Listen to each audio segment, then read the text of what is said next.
Thoughts on the Vietnamese people. It's difficult to talk about the Vietnamese people without making broad strokes. And there are, every person is an individual and everyone's unique. I can just speak to my experience of the experience I've had with the Vietnamese since I've been here. The Vietnamese seem a bit shy. They're a bit standoffish, not in a bad way, but the kind of to kind of just give you your room, give you your space, even though when you're crowded, they'll pack a whole bunch of people into an elevator, and not think anything of it. They won't engage so much with me until I engage, and once I engage with them, then they're all in. I was driving down the streets, and I like to eat at the places that the Vietnamese eat. When I pass by a place and I see it packed with Vietnamese people, and then I see another place and there's a few Westerners or whatever, I'll tend to gravitate towards the people that have the restaurants that are full of Vietnamese. I'm driving down these little streets and I'm kind of lost, and on purpose, just checking out things, and I go down this one little street and I see this cart, and all these Vietnamese gathered around this cart. And I look, I could kind of see it looked very fresh. The vegetables and things, the bean sprouts and everything looked very fresh. So I turn around, I stop, and I'm just kind of standing there with everyone. And then this older woman comes out and brings me a chair from her own house. She's motions for me to sit, and then they sit, and then she brings me a little table. It's these little red plastic chairs and tables that they use them everywhere. I sit there, and then she goes over, or one of the people go over and bring me the food from the cart and sit it down in front of me, and I give them money, and they go, and it was 30,000, super cheap. I have this meal, it's really good, but it's feeling a little hot, and I'm going, I'm going like this, and then they bring me, something to drink, and then a little iced tea thing. This kind of tea, it kind of reminds me of Lipton tea or something. They serve it everywhere. It's very popular here.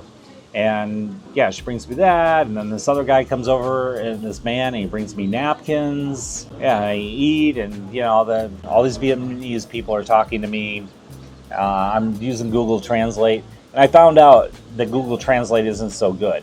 So when you're having a conversation with somebody, you can really see how well Google Translate actually does, or how poorly it does.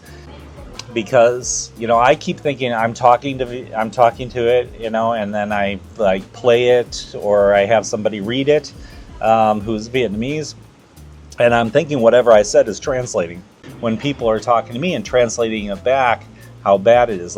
This one guy who was there, I was talking to, and he keeps doing the same thing, the translation, and it's not working because it keeps saying his door is a table, but actually he was talking about something about his daughter, but I couldn't get it.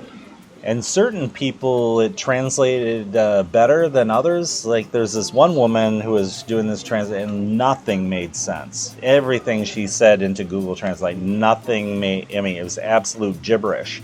Couldn't tell what she was saying at all. Yeah, and then there was a woman across the street, and she's doing nails and stuff like that, and I go over there, and she gives me a foot massage, and then she cuts my toenails and scrapes them, and her kids are coming up to me, and I'm showing them videos and stuff, and they're showing me things, and the kids are very much trying to engage with me, and I feel like they were a little frustrated that they didn't know how to speak English. I just had a sense that they wished they knew English better. Yeah, it was so welcoming, so warm, so loving, and then while I'm getting my feet done, people are coming from down the street, hearing there's an American there, and this one woman comes, she says Chicago, letting me know that she went to Chicago. And like, she's been to the United States, and people coming down down the street just to come over and say hello and shake my hand. It was like really just awesome and kind of overwhelming. This feeling that I got, and then I leave and they're all waving to me and everything. And the next day I'm thinking, and I didn't film any of this. And the next day I'm thinking, man, I couldn't find that place again if I tried. But I did take this photo, and then I was able to look up the location of where the photo was taken, and I copied that into Google Maps, and I went back there the next day, and man, they went crazy.